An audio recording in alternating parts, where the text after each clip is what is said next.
தாங்கள் என்னை தடுக்கவும் கூடாது, என்னை தேடி வரவும் கூடாது. நானாக தங்களை அழைக்கும் வரை நீங்கள் என்னிடம் வரக்கூடாது. கைலாயத்தை விட்டு வெளியேறியது தவறுதான் மகாதேவா. அது போன்ற ஒரு தவறை இனியும் என் வாழ்வில் நான் புரிய மாட்டேன். எவ்வளவு இரக்கமற்றவள் நான்! முதலில் பிரிவெனும் துன்பத்தை தந்தேன். எனது சுயத்தை மறந்து மீண்டும் உங்களுக்கு அனைத்தையும் ஞாபகப்படுத்திவிட்டேன். உன்னை பற்றி நினைவுகள் எனக்கு துன்பம் அளித்ததே இல்லை பார்வதி. ஆனந்தத்தையே அளிக்கிறது. ஏனெனில் ஆனந்தத்திற்கான காரணம் நீ.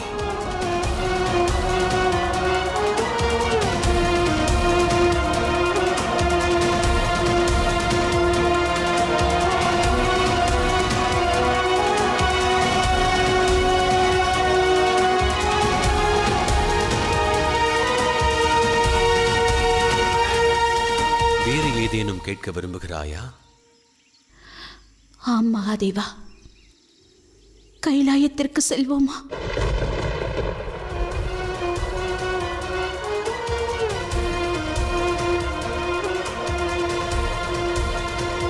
இனி தங்களை விட்டு ஒருபோதும் நான் நீங்க மாட்டேன்.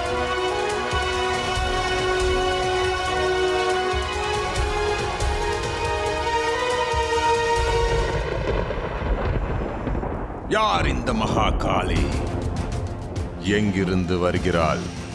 பார்வதிக்கு ஏதேனும் துன்பம் விளைந்தால் யாரேனும் ஒருவர் அவளுக்கு உதவி புரிய வந்து விடுகின்றனர். இதற்கு முடிவே இல்லையா? அதற்கு ஒரு மார்க்கம் உண்டு தமையனே. நாம் மகாசுரன் தாரகாசுரனை எச்சரிக்க வேண்டும்.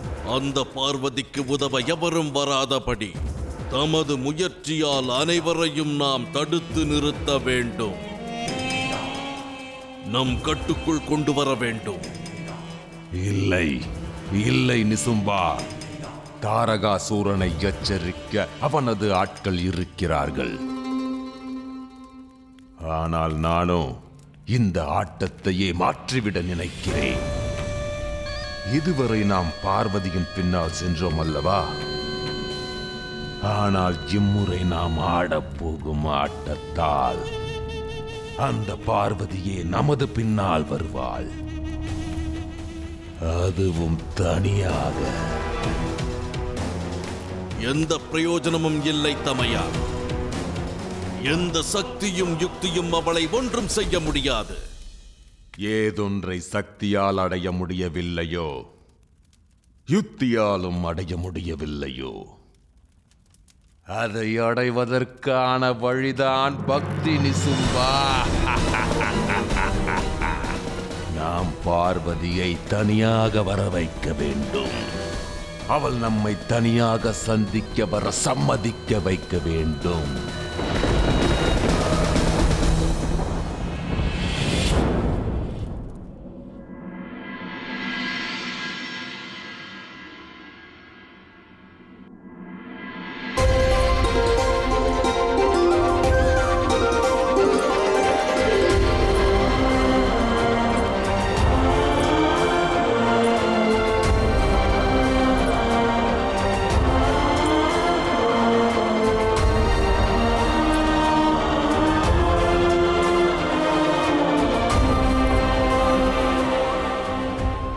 பார்த்தாயா கௌரி, தம் இறைவி மீண்டும் வருவதை வரவேற்க கைலாயமே திரண்டுள்ளதை கண்டாயா?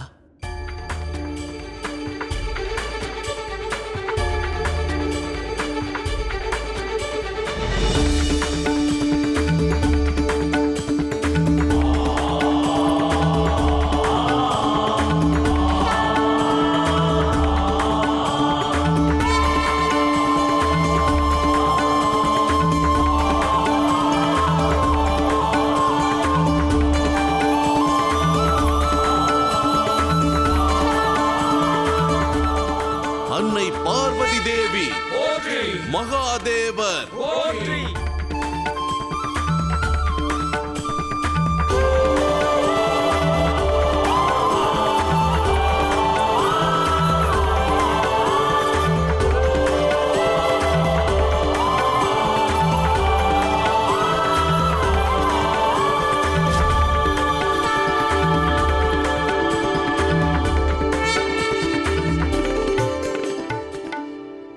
இனி தாங்கள் கைலாயத்தையும் தமது புதல்வர்களையும் விட்டுவிட்டு எங்கும் செல்ல மாட்டீர்களே? இந்த கைலாயத்திலிருந்து என்னை எதுவும் பிரிக்க இயலாது. நல்ல செயல் நலமாகவே முடியும். இனி மீதம் இருக்கும் துஷ்டர்களின் முடிவு விரைவில் உறுதி செய்யப்படும்.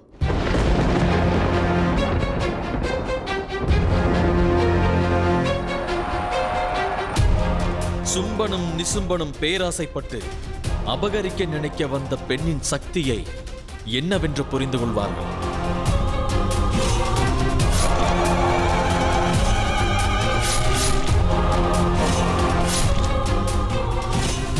இம்முறை தாங்கள் தங்கள் கோபத்தை கட்டுப்படுத்துவதில் வெற்றி அடைவீர்கள். இப்பொழுது சும்பனும் நிசும்பனும் தாங்கள் எதிரில் வந்தால் தாங்கள் மகாகாளியின் அவதாரம் எடுத்து அவர்களை அழிப்பதில் தயக்கம் காட்ட மாட்டீர்கள். அதன் பிறகு எந்த படைப்பிற்கும் எந்த துன்பமும் நேராது.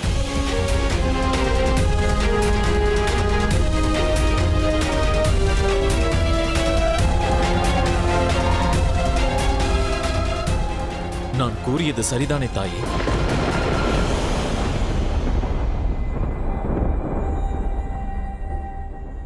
இது குறித்து நாம் பிறகு உரையாடலாமா தேவேந்திரா? இன்றுதான் நான் வந்திருக்கிறேன். ஆகையினால் நான் உங்கள் அனைவருடன் சேர்ந்து உணவருந்த விரும்புகிறேன். நிச்சயமாக பார்வதி தேவி. கைலாயத்தின் இன்றைய பிரகாசத்திற்கு பௌர்ணமி நிலவின் ஒளி மட்டும் காரணம் அல்ல, இதற்கு ஆனந்த கொண்டாட்டத்தின் பிரகாசமும் தான் காரணம். ஆம் லக்ஷ்மி தாயே, தங்களின் வழிகாட்டுதலின்படி எல்லா ஏற்பாடுகளையும் செய்கிறோம்.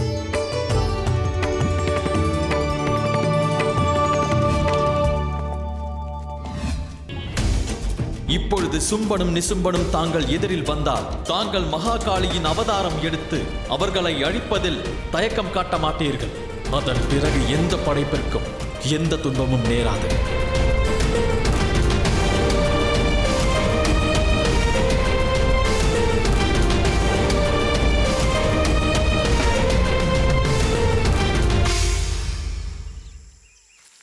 பொறுமையாக செல் நிசும்பா. இவ்வாலயம் ஒரு மாபெரும் அசுரனின் கட்டுப்பாட்டில் உள்ளது. யாரது?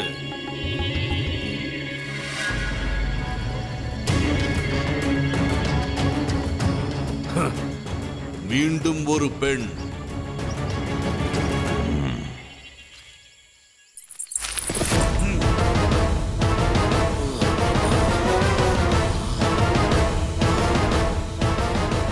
தாரகா, தாரகாசுரா,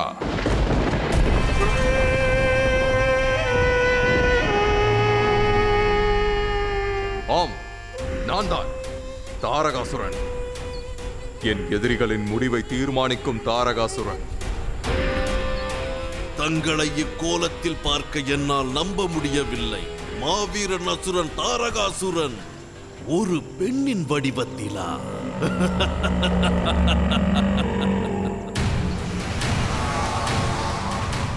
எந்த பெண்ணின் உருவம் உனக்கு நகைப்புக்குரியதோ அதுவே உனக்கு பலவீனம் என்பதை மறந்து விடாதே. நம் அனைவரின் பலவீனமும் அதே.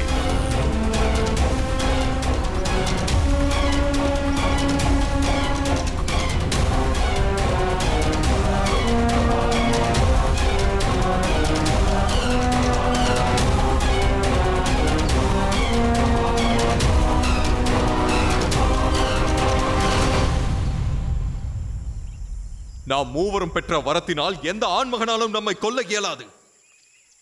ஆனாலும் தாங்கள் இருவரும் சிக்கலில் உள்ளீர்கள். ஆனால் நான் இன்றும் சிக்கலின்றி உள்ளேன். ஏனெனில் தாங்கள் இருவரும் பெண்ணை அபலை என்று அவமானப்படுத்துகிறீர்கள். ஆனால் நானோ அவர்களை அபலையாக நினைப்பதில்லை. பதிலாக அவர்களுக்கு மதிப்பளித்து கௌரவப்படுத்துகிறேன். அவர்களுக்கு மரியாதை அளிப்பதன் மூலம் அவர்களை கட்டுப்படுத்துகிறேன். எவருடன் யுத்தம் புரிந்தாலும் அவர்கள் உங்களுடனேயே யுத்தம் புரிவார்கள். வெற்றியும் தங்கள் வசமாகிவிடும், இல்லையா? இப்பொழுது கூறுங்கள், 3 உலகினிலும் ஆட்சி புரிபவர்கள் சும்பனும் நிசும்பனும் இந்த வனத்தில் என்ன செய்கிறீர்கள்? என்ன உதவி வேண்டும்? தாரகா, எங்களுக்கு உன் உதவி தேவையில்லை. உனது மனைவியின் உதவிதான் தேவை.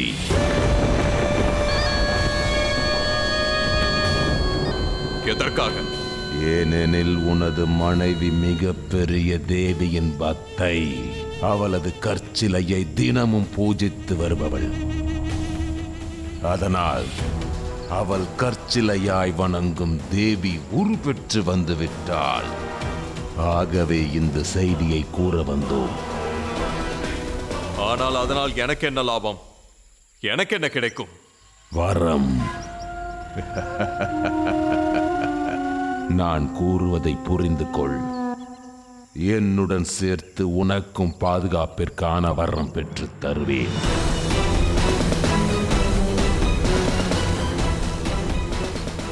நீ உலகிற்கும் அதிபதியாகும் தகுதி பெற்றவன் தான். நீ மேலும் ஒன்றை புரிந்து கொள். நான் காலத்தை விரயமாக்குவதில்லை. உனது மனைவி எங்கே? தேவியின் மிகப்பெரிய பக்தை தாருகா.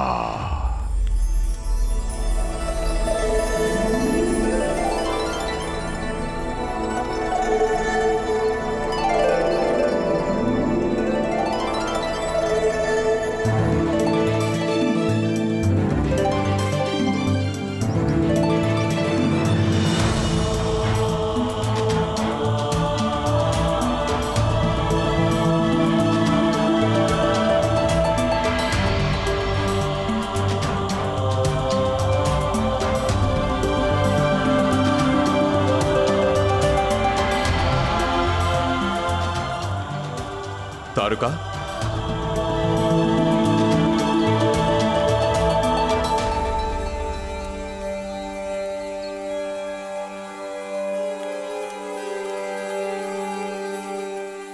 கட்டளையிடுங்கள். உனக்கு வழிபாடு எவ்வளவு முக்கியம் என்று நான் அறிவேன். அதனால் தாங்கள் என்னுடைய வழிபாட்டில் இதுவரை எந்த இடையூறும் செய்ததில்லை. ஆனால் இன்று செய்துள்ளீர்கள். அப்படியென்றால் ஏதோ காரணம் இருக்கும். கட்டளையிடுங்கள். நான் காத்திருக்கிறேன். நான் கணவன் எதையும் பெற வரவில்லை, தர வந்துள்ளேன். ஒரு நற்செய்தி. நற்செய்தியா? உனது எதிர்பார்ப்பு நிறைவேறப் போகிறது. நீ எந்த சக்தியை வருடக்கணக்கில் வழிபட்டு வந்து கொண்டிருக்கிறாயோ அத்தாய் தன் உருவத்தை எடுத்து விட்டாள். என்ன? என்னை போல் பாக்கியம் பெற்ற மனைவி வேறு யார் இருக்க முடியும்? தாங்கள் என்னுடைய வழிபாட்டில் இடையூறு செய்ததே என் வழிபாட்டை நிறைவேற்றுவதற்காகத்தான். என் வேண்டுதலால் தாய் உருப்பெற்று விட்டார்.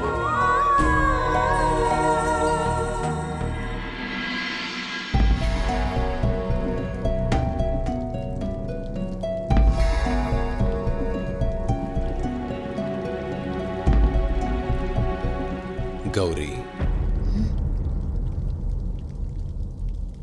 மகாதேவா, தாங்கள் உன்னை நான் கண்டால் மனம் சாந்தமடையும்.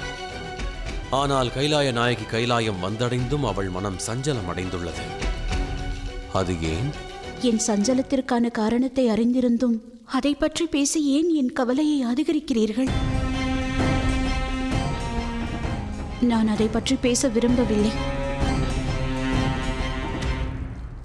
கண்களை மூடிக்கொள்வதால் பகல் இருளாகிவிடாது கௌரி.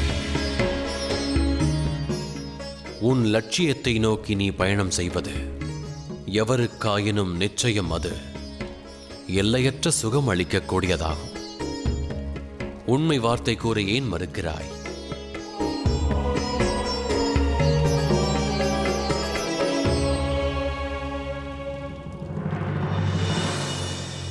இந்த உண்மையை ஏற்றுக்கொள்வதனால் நான் என் மகிழ்ச்சியை இழக்க விரும்பவில்லை.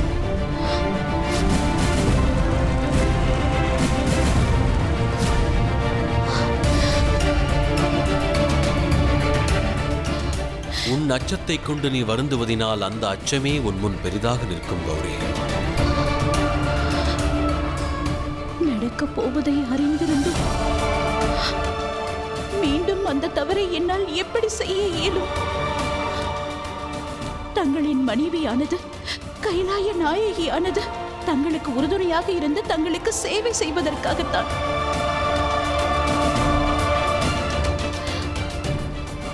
ஆனால் மீண்டும் மகாகாளியாக மாறி உங்கள் மார்பில் கால் வைப்பது என்னால் ஏற்றுக்கொள்ள முடியாது மகாதேவா. பின்பு வளர்ச்சியை பற்றி சிந்திப்பதினால் என்ன பயன்?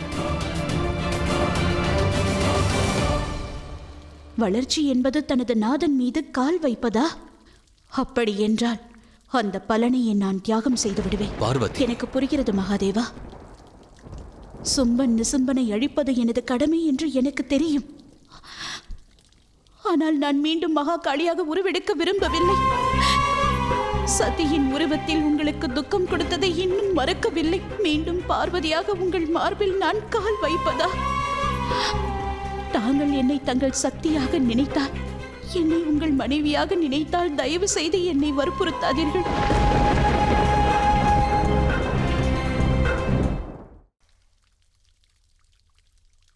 நான் உனது பதியானாலும் உன் எந்த முடிவிற்கும் நான் சம்மதம் தெரிவிப்பேன். உன்னுடைய முடிவிற்கு நான் தடையாகவும் இருக்க மாட்டேன். மகாகாளியாக நீ உருவெடுக்க விரும்பவில்லை என்றால் விட்டுவிடு. ஒன்றை மட்டும் நினைவில் கொள், வாழ்வென்பது யுத்தம். அதற்கு 2 வழிகளே உள்ளன. ஒன்று அதிலிருந்து விலகியிருப்பது, இல்லையேல் அதில் பங்கு கொள்வது. அதிலிருந்து விலகிவிட்டால் நமக்கு நாமே தீங்கிழைத்தவர்களாவோம்.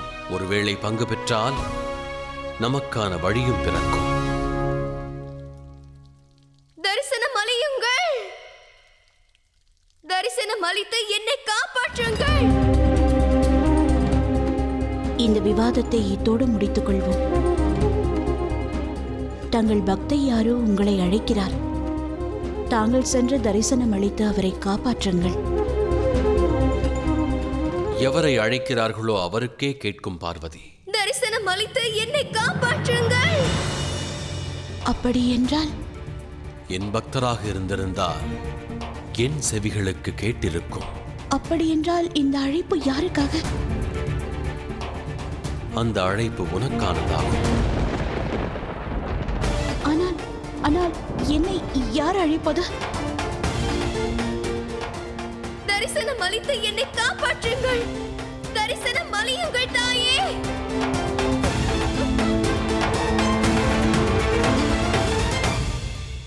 பக்தர்களுக்கும் பகவானுக்கும் பிரிக்க இயலா பந்தம் உருவாகும் கௌரி. தன்னுள் இருக்கும் தேவியை உணரும் எவரும், எந்த பக்தையும் அந்த தேவி உருவாகிவிட்டதை நிச்சயம் உணர்வார்கள். தரிசனம் அளியுங்கள் தாயே. தரிசனம் அளியுங்கள் தாயே. நான் நான் என்ன செய்வது மகாதேவா? துஷ்டர்களுக்கு நீ உன் சக்தியை காண்பித்தாய். உன் பக்தர்களுக்கு தரிசனம் அளிக்கும் நேரம் வந்துவிட்டது. பக்தர்களின் வேண்டுதலுக்கு செவிமடுப்பதென்பது உன்னுடைய புதிய பொறுப்பாகும் கௌரி.